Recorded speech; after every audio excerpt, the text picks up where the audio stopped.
Welcome, everyone. I'm Margaret Pizzala-Granlund. I'm the director of the Art Gallery at the College of New Jersey. And I'm not on campus today, as you can tell, but I'm very glad that you are all able to join us. We have a curator's talk today with Mia Lopez. We're very excited to have her. I just want to say that this is part of the Be Here Now online exhibition, which has consisted primarily of a website and a series of events. We've gotten great attendance at our events. I think they've been really great for the students, and I know you'll enjoy this one as well. The Be Here Now and the events were all funded by the Mercer County Historical and Cultural organization, so we want to thank them for their support. It really made a lot of stuff possible that we wouldn't have been able to do otherwise. I'd also like to thank Belinda Hakes. She is the kind of the force behind this exhibition. She made the website happen. She connected us with the designers who were doing really exciting work, and made the kind of theme of the exhibition expansive enough that I think it really drew in a lot of interesting people who are doing great work. That is of interest to us and to the students, especially at this particular time. So with introductions out of the way, I think I can tell you a little bit about our speaker today. Mia Lopez is an independent curator, writer, and educator. For over 10 years, she has worked with leading museums and nonprofit organizations on exhibitions, publications, and public programs. Her practice focuses on contemporary art and expanding the art historical canon, with specializations in Latinx art and identity politics. She has recently held curatorial positions at the DePaul Art Museum in Chicago and the Walker Art Center in Minneapolis. Mia completed dual masters at the School of the Art Institute of Chicago in modern and contemporary art history, theory, and criticism, and arts administration and policy. She also has a BA in art history from Rice University. She has interned and worked at the Museum of Contemporary Art in Chicago, the Hirshhorn Museum and Sculpture Garden, the Contemporary Art Museum in Houston, and the Museo Alameda in San Antonio. Mia is a 2012 alumnus of the Smithsonian Latino Museum Studies Program and a 2016 alumnus of the National Association of Latino Arts and Cultures Leadership Institute.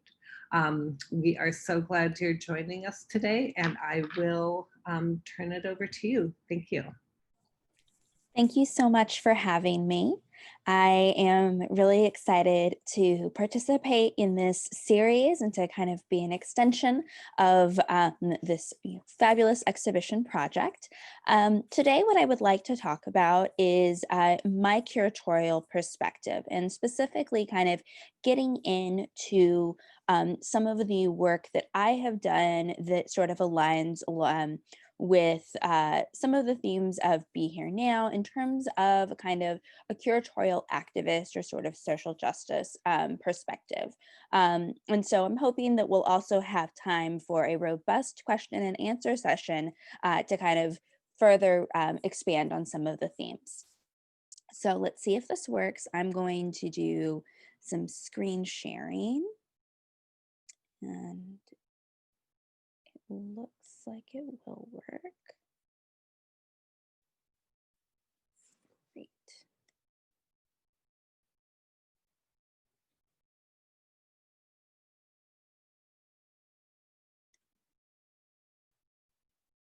Okay.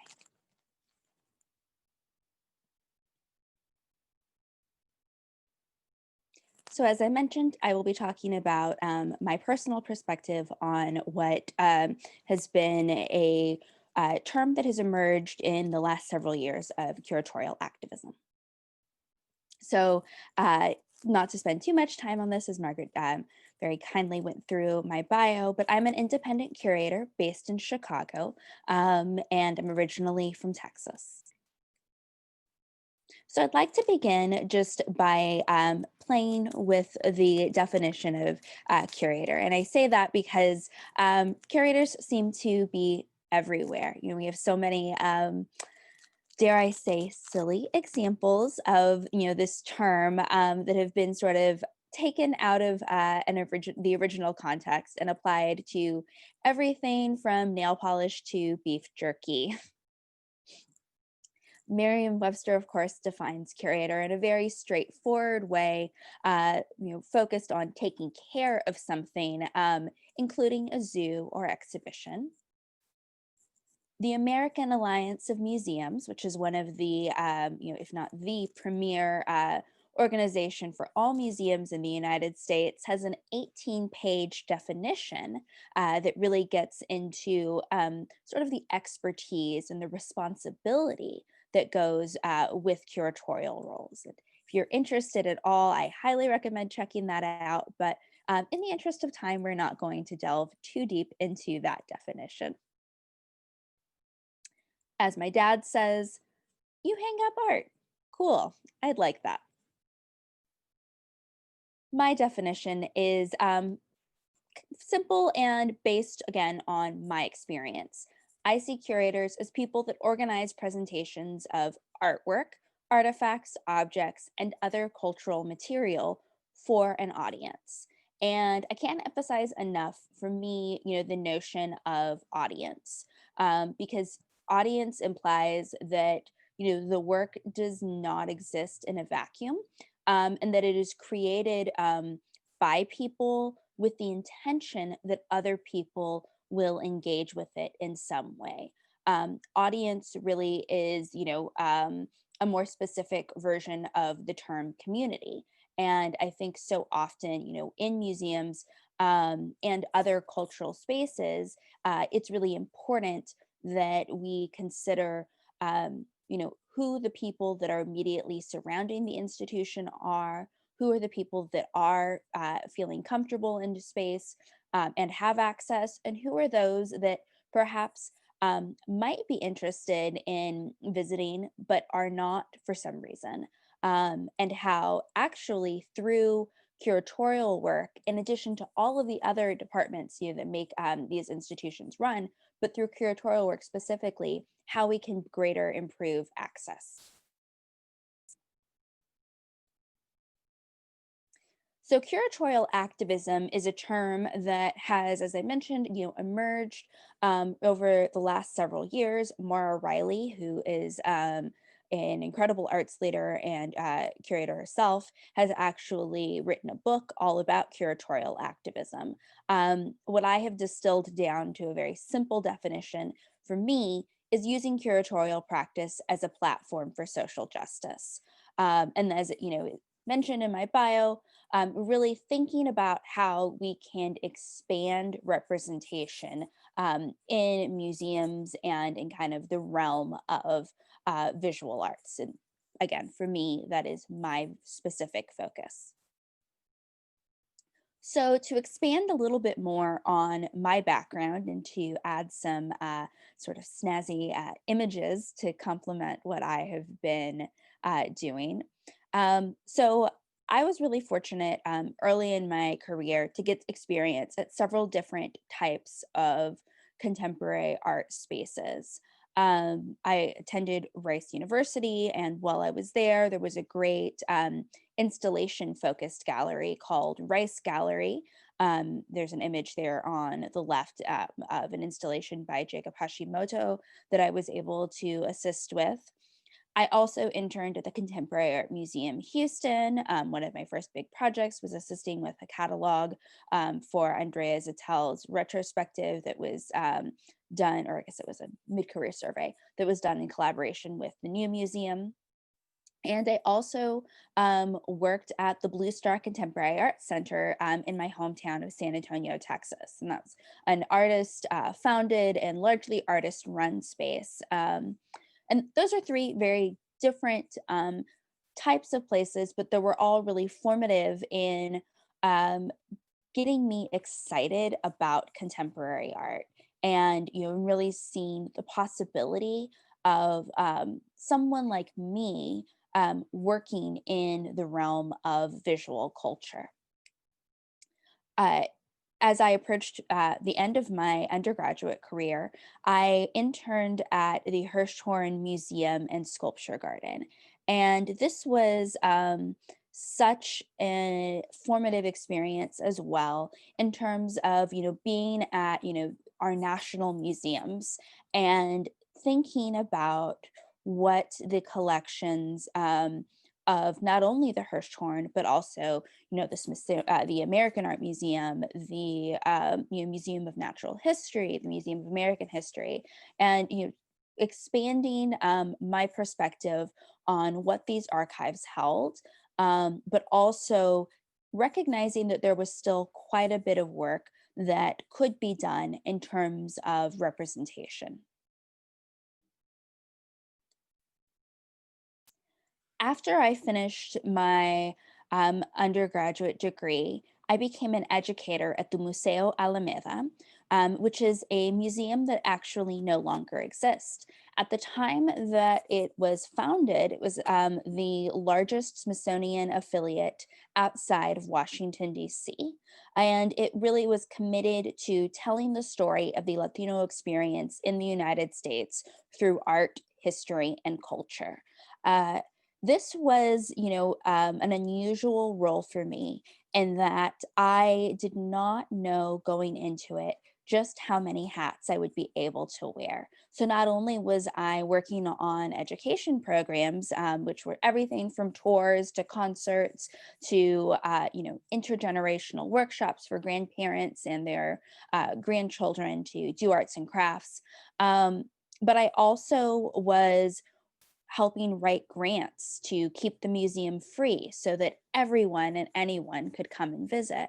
I was helping install exhibitions and write some of the curatorial text and so much more. It was a small team that made this museum go.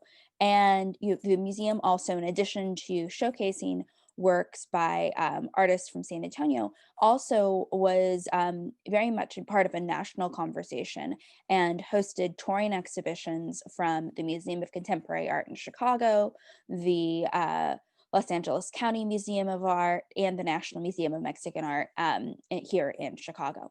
So I saw really some examples of best practices coming from around the United States. And I also recognized just how excited the audience in San Antonio was to have access to some of these, incredible artists and great exhibitions. I felt like there was so much more work that I wanted to do to kind of bring some of those values and really some of the original ideas and approaches to other museums and to other cultural spaces. And at that point I was really determined to go to graduate school to kind of further hone and refine my skill set. So while at the School of the Art Institute of Chicago, I really began to do a deep dive into this kind of question of, identity politics in contemporary art. What was the history of that? What were some of the shortcomings? What still needed to be done? I sort of carved out for myself a track within, the art history and arts administration departments that allowed me to kind of focus not only on curatorial practice, but on identity politics. I did a performance project called the Museum of Revisionist Art History that was giving tours of the Art Institute that focused on some of the more sort of colonial aspects of the museum. And for my graduate thesis, I wrote about Coco Fusco and Guillermo Gomez Peña's seminal piece, The Couple in the Cage, and really addressed how the specific context of the Field Museum in Chicago really amplified that performance's messages. After graduate school, I was fortunate to get a curatorial fellowship at the Walker Art Center, one of the leading contemporary art museums in the United States. My fellowship was, as a curatorial fellow for diversity in the arts, and I worked closely with the other visual arts curators on several projects and exhibitions. One of the big projects that I worked on was the 75th anniversary of the Walker. And we did this multi-year exhibition called Art at the Center, which focused on the collections of the museum. I was able to kind of own a certain section of that exhibition's first iteration that I focused on the culture wars of the 1990s and performance. Again, revisiting some of the research that I had done in my um, graduate thesis, but also thinking about specifically the context of the broader contemporary art world and all of the sort of uproar that happened around AIDS, multiculturalism, and so much, just I guess controversy really in museums in the late 80s and early 90s. And something that was troubling for me, was this notion kind of within art history that had been sort of bookended, that was a chapter that had been written and done when at the same time it was very obvious in contemporary art uh, communities and sort of artist spaces around the United States that these questions were really more important than ever before. I also worked on an exhibition called International Pop, which for me very much modeled a very kind of important type of art historical curatorial activism and really going back and expanding the terms of an art movement that many people have studied and written about but really was well overdue for kind of a refreshed perspective. And so, what this exhibition did was really went beyond kind of the notion of pop art as a um, solely, or primarily British and American movement, and looked at artists that were, all over the world, from Japan to Argentina, Poland, Brazil, and really kind of reframed some of the movements with an emphasis on these artists. And that exhibition also had a very large, impressive catalog that went along with that, that featured art historians, again, from around the world. And really, again, this emphasized to me, the importance of really applying kind of a serious art historical amount of research to this notion of the canon and just how many stories perhaps had been either overlooked or under-recognized. After my 2-year fellowship at the Walker, I joined the team at DePaul Art Museum, which is a university art museum located really just north of downtown Chicago. And though a relatively small space, the museum had a great and growing collection and really was situated as a teaching museum that was open to the entire city of Chicago. Working with former director Julie Rodriguez Whitholm, as well as many other staff members, we were able to sort of focus in on a mission and value statement that was focused on expanding the art historical canon. We really, with every exhibition, we thought about how it aligned with kind of the university's commitment to social justice, but also our own intention to kind of refocus art museums on artists of color, female identifying artists, LGBTQ artists, and many others who, for whatever reason, had not previously been kind of centered in the art historical space. That's not to say that those are the only artists that we were working with, but by really kind of inverting what we were seeing as sort of the norm at other institutions, we were able to articulate a very clear kind of sense of purpose that for me was really exciting and very different from some of the other museums around the United States. So I'm going to focus on just a few of the exhibitions that I worked on in my 3.5 years at DePaul. And specifically, I'd like to just to talk about how they were, for me, a form of curatorial activism. So the first exhibition that I'll focus on was Barbara Jones Hogu, Resist, Relate, Unite. And this exhibition focused on one of the most, in our opinion, important artists that was part of AfriCobra.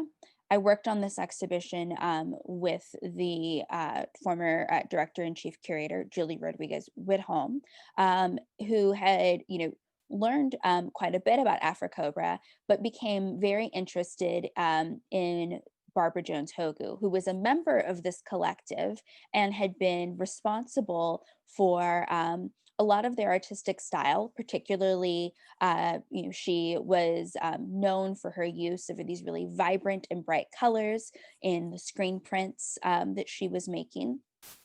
And yet somehow, Barbara had never had really, a major solo exhibition, and there had never been a monograph, so a book written just about her work. And this exhibition really set out to focus on her and her importance, not only within the collective, but her own, distinct artistic practice. So the exhibition was up for just over 3 months, and featured the largest amount of her work that had ever been kind of in one space.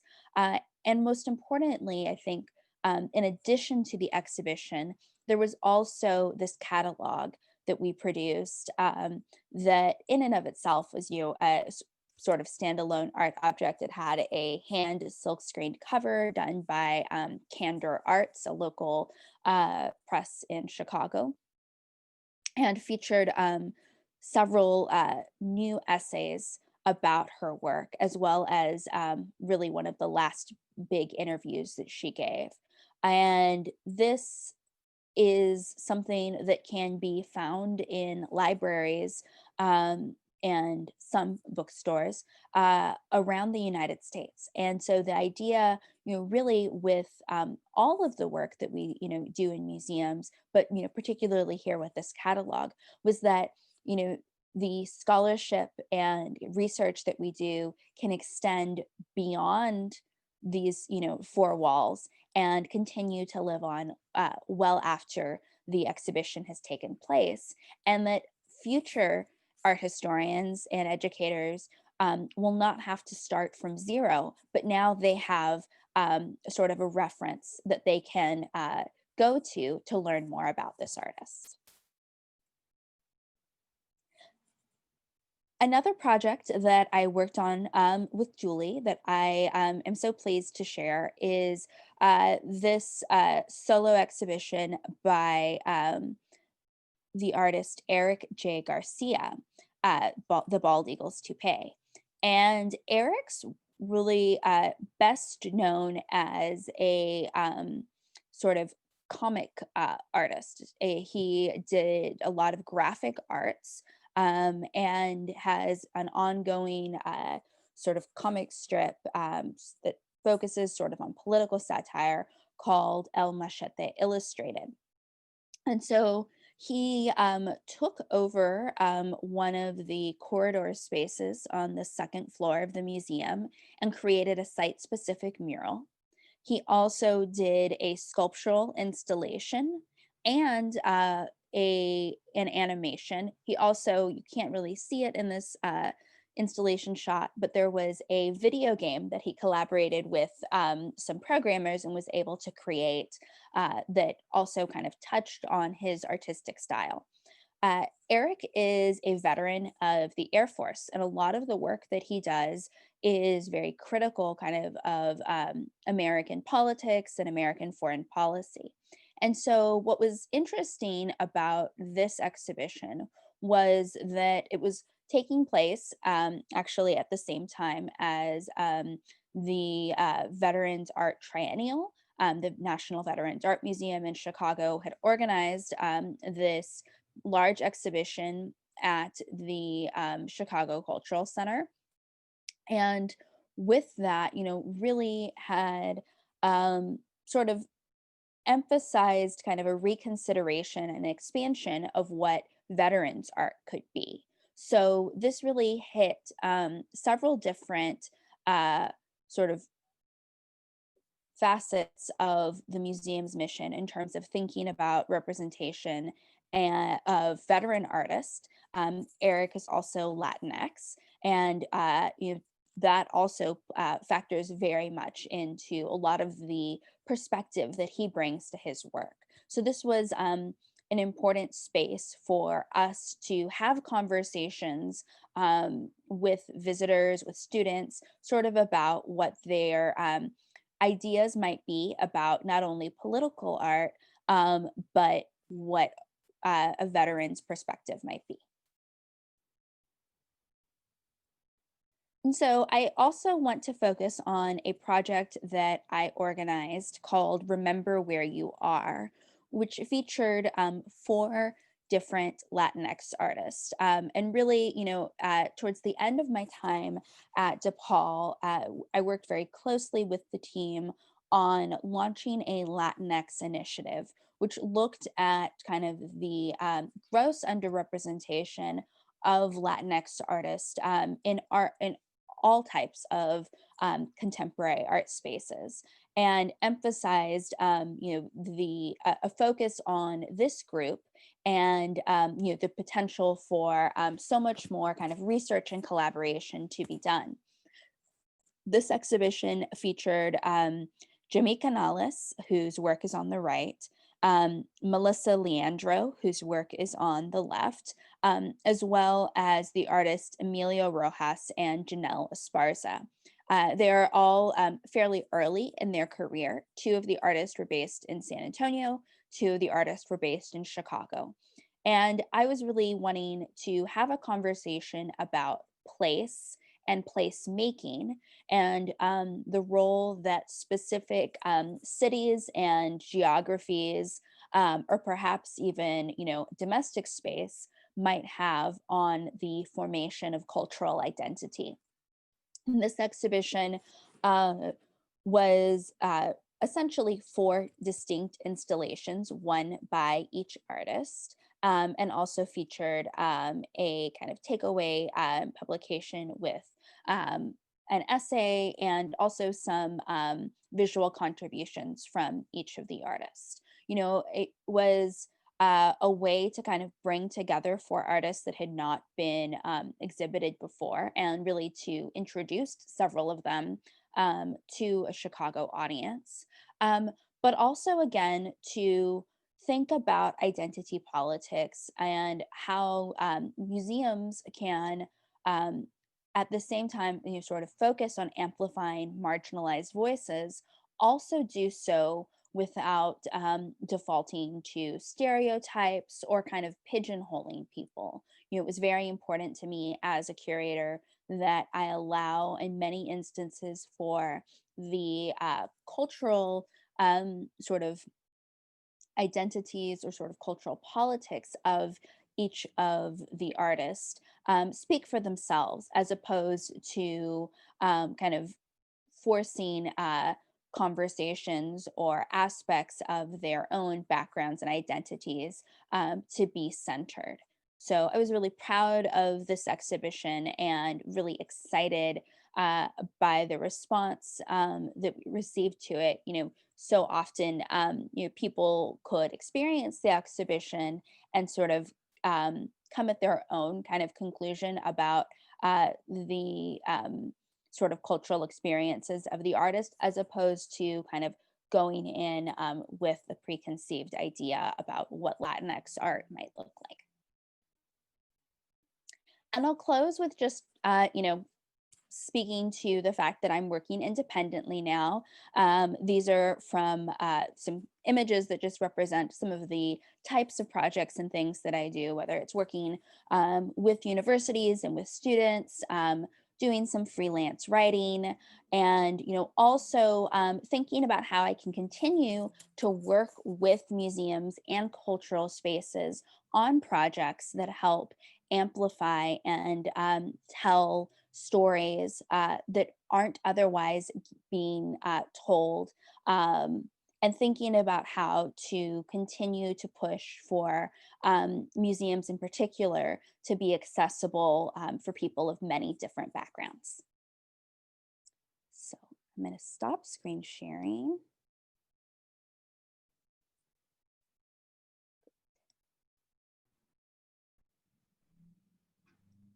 Let's see. Can you hear me now? I can. Great. Thank you so much. That was great. We have time for some questions. And I know there are lots of students participating today, so I'm sure they'll have some great questions for you. I think how we'll do the questions is that if you can ask them in the chat, I will read them, and you'll be able to respond to them from there. So our first question, let's see, some of us who are here sorry, some of us who are here are studying how to incorporate art into our classroom practice. What advice do you have for teachers who want to make sure the art they include in lessons is representative of all the children in their classroom? Are there suggestions of work that you would make for those who are there suggestions of work that you would make for those of us who are art novices? And that comes from one of our professors who is teaching future teachers. We have a big education program here at TCNJ. Thank you for that question. And such an important question. And I so appreciate your thinking through, how do you, serve, your students. I think that, one of the great things about, working in the 21st century is that there are so many different online resources. So I can point to, DePaul actually had online learning guides and research guides for every exhibition that were available through the library. So if you ever, want to go through their website and look at, particularly, I think those are for like the last 4 years. There are guides for that, so including one for the Barbara Jones Hogu exhibition. But also, the Smithsonian has so many different resources that are available. I know particularly through the American Art Museum and the National Portrait Gallery. And I should say, in the years and years that I've been involved with them, from being an intern to my fellowship with the Smithsonian Latino Center, it's been really incredible to see kind of the growth and evolution and the emphasis that they are placing on diversity and equity in all of the work that they do. That said, not every single lesson that you're able to do as a teacher is going to be able to represent every single student, but I think making the effort to kind of represent sort of and demonstrate commitment to a plurality of voices, and that you're not always kind of just sharing one perspective, that in and of itself children are smart, young people are smart, and are able to kind of see, okay, there's lots of different sort of protagonists in the kind of stories that you're sharing and telling. So I hope that's helpful. Like I said, DePaul's websites have great resources, as do the Smithsonian's troves and troves of incredible online resources.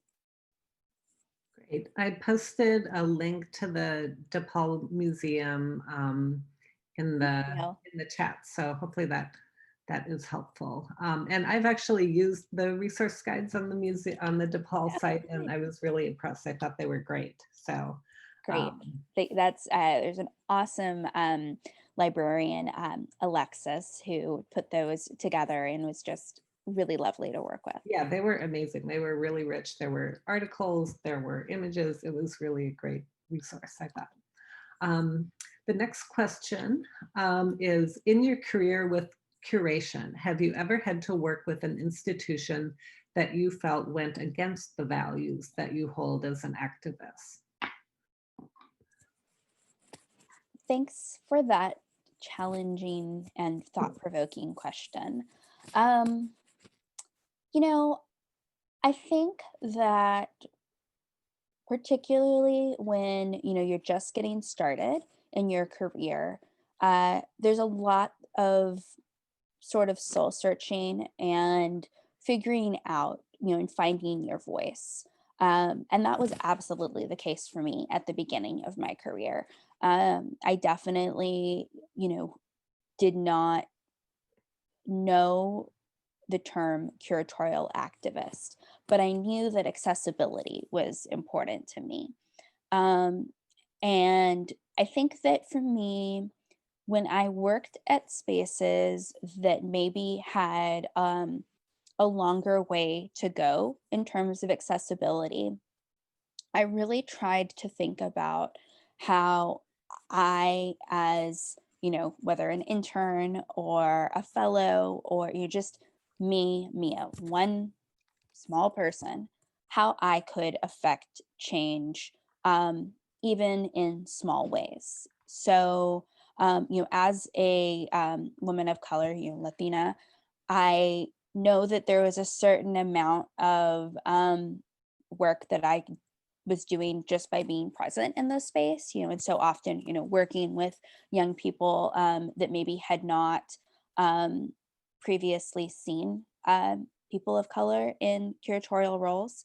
But I also found, that it was important to speak up whenever I saw something that perhaps rubbed me the wrong way, or maybe could have been considered differently. And, I can't say that I've ever been in a situation where I regret speaking up. And I'm very fortunate to say I've never been in a situation where I felt like I had to walk away because something so egregious was happening, that I couldn't, in good conscience, stay working with the space. That said, I absolutely have, I think in all of the, places that I've worked at, felt the need to kind of push for change, whether it was a change with a certain type of policy, whether it was a change in the way that maybe students were being engaged with, or the way that artists were being kind of handled. And you know I think that I do that much more confidently and much more effectively now because of the experience that I've had. But also early on, I was able to find both peer mentors and colleagues that shared those values, and I could have conversations with them in a formal and informal capacity to kind of just get some feedback and say, like, hey, I noticed that, this is, the institution's practice on this, or I've noticed that, there's maybe this big current event that's going on that's, really important, and we're not talking about it as an institution. And being able to kind of identify really just what cultural change within maybe specific institutions, but also really kind of the field as a whole needed to happen.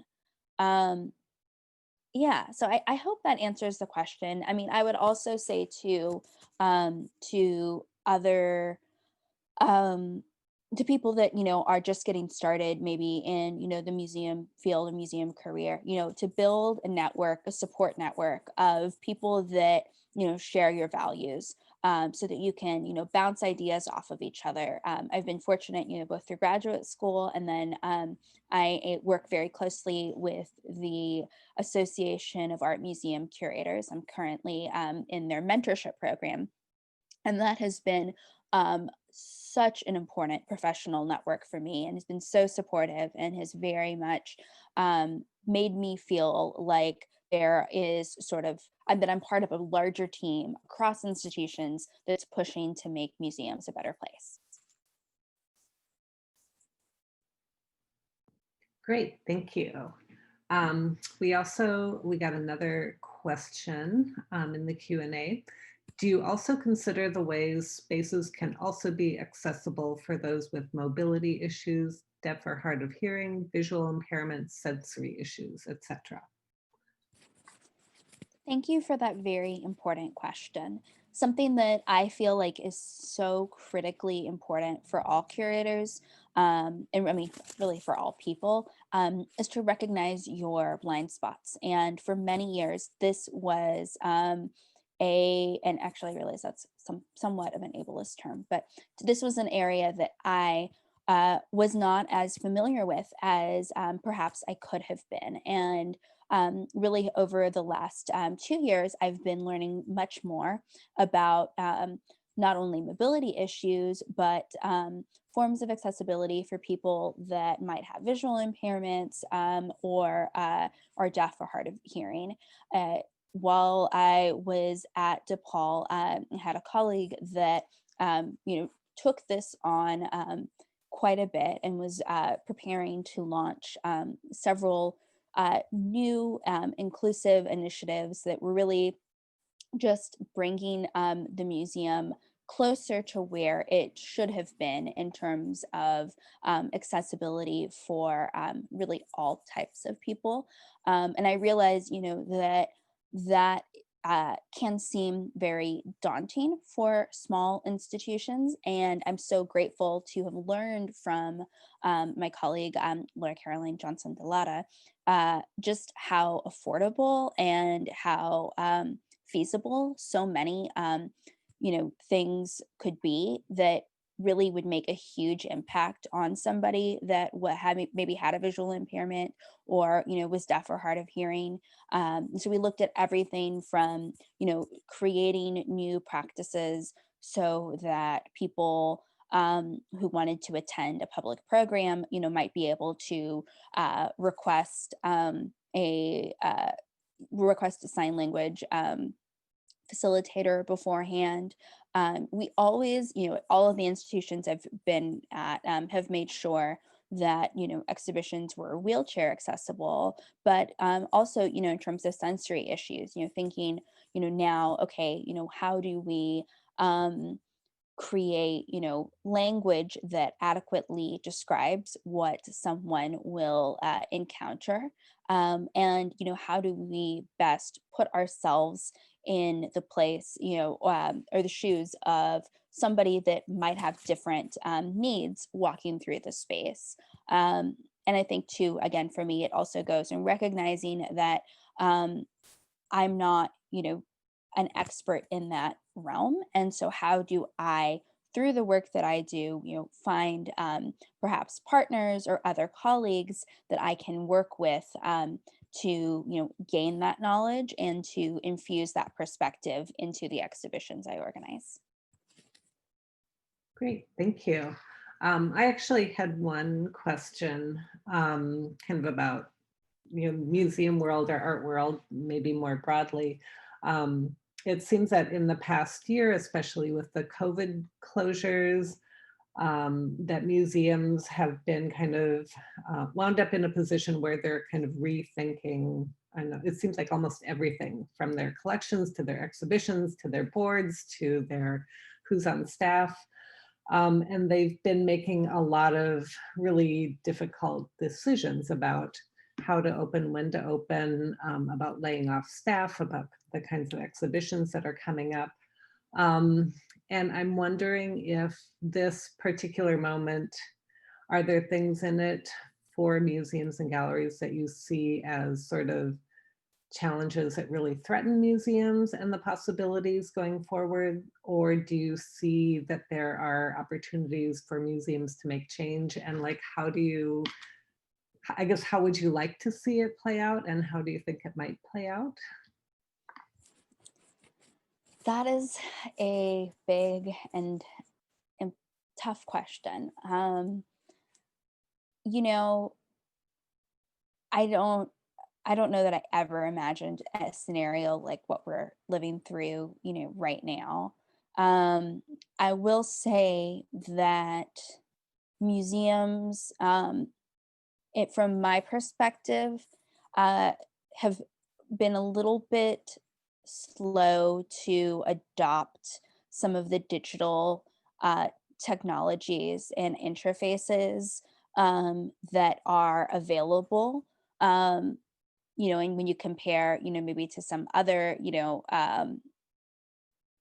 uh, industries, I guess would be the best word, there's a little bit of catching up to do.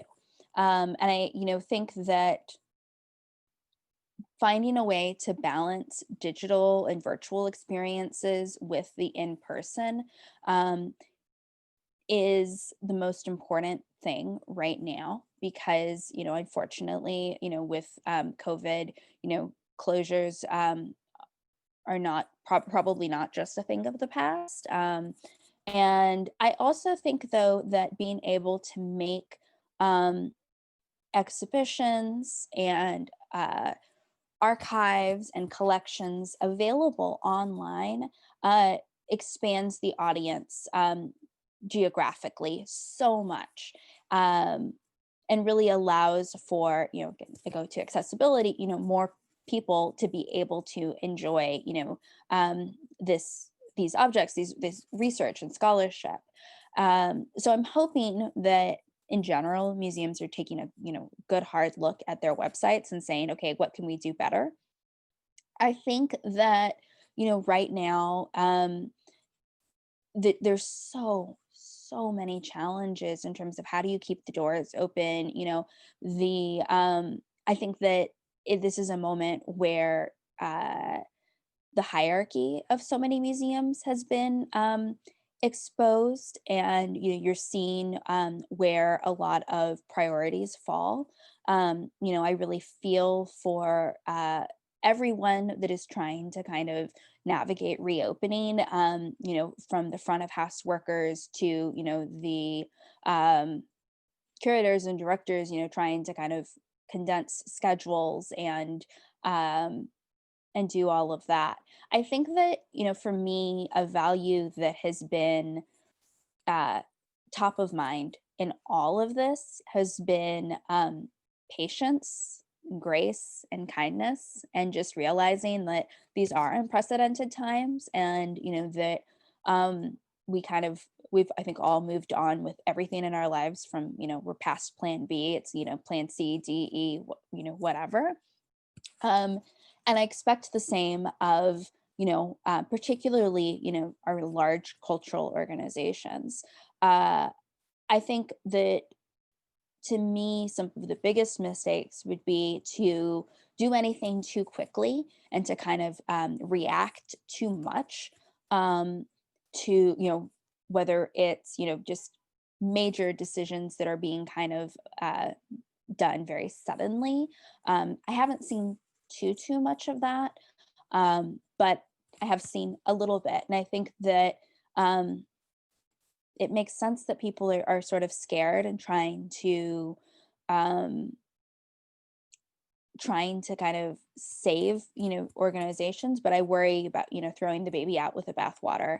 I think slow thinking and sort of careful consideration of next steps is so essential. I think too that what I'm really hoping is that the major funders whether, it's cities, foundations, will recognize that institutions are as much people as they are the objects that they hold, and that just as much as, it's important to, fund exhibitions and research initiatives and public facing things, that for right now, what a lot of these, institutions, large and small, need is fiscal support for everyday operations. And that's what keeps people employed. That's what keeps, for smaller organizations, that's what keeps, the lights on and, electricity running. And I do think that, we kind of have to get back to the basics in so many ways. Great, thank you. Yeah, we're just hoping that going back to the basics doesn't mean that we lose ground on other things that have been really important too. So I know that Deborah had a question. Deborah, do you want to Yes. end? Okay. Yeah.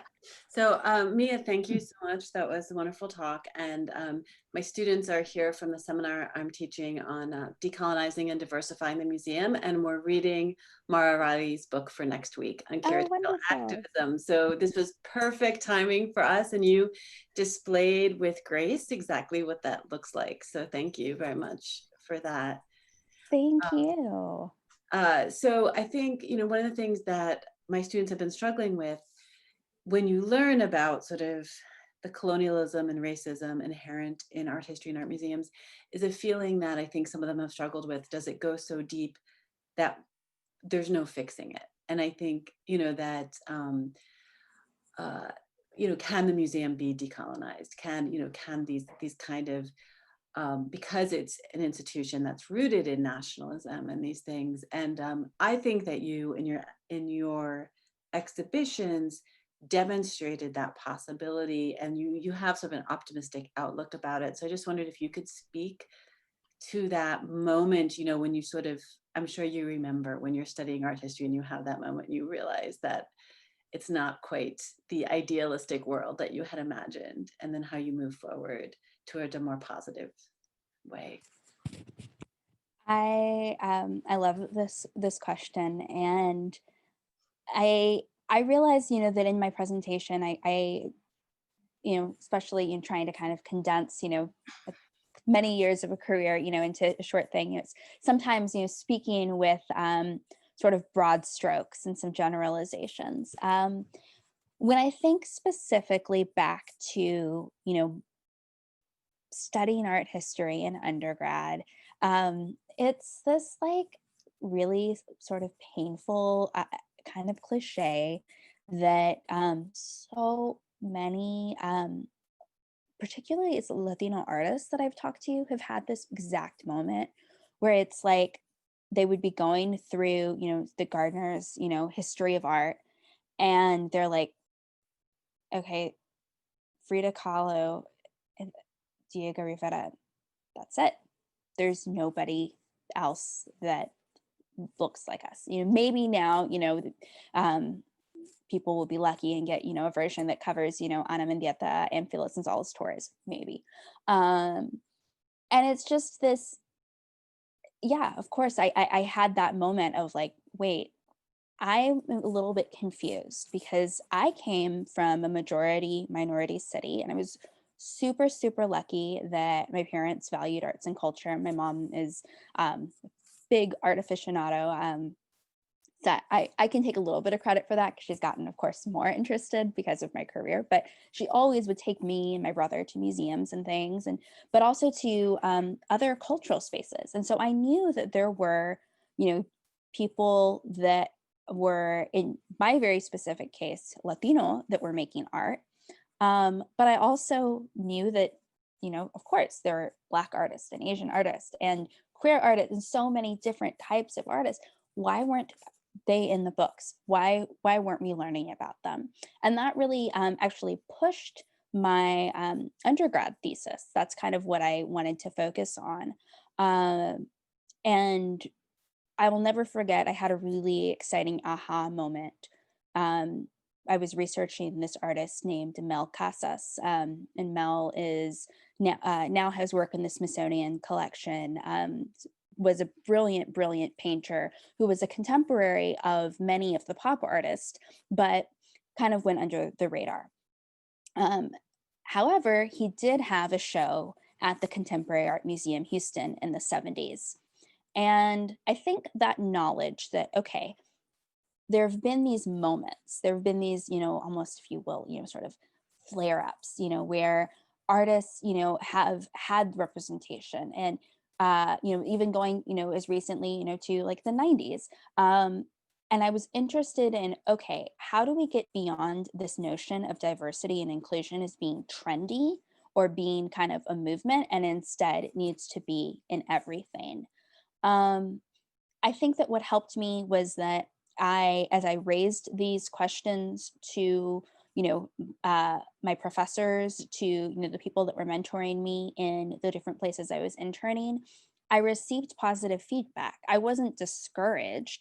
I was told, research more about that. Yes, you should like study that. Um, it wasn't always easy. I mean, don't want to get too deep into it, but yeah, in my career, I did have some really frustrating moments where I advocated really strongly for an artist and, was told, that doesn't fit what we're thinking about. And I'm not really sure. I've never heard of that artist. Well, that artist was, major, huge profile in the New York Times 6 months later. So what a coup it would have been for that institution to have worked with them when I suggested it.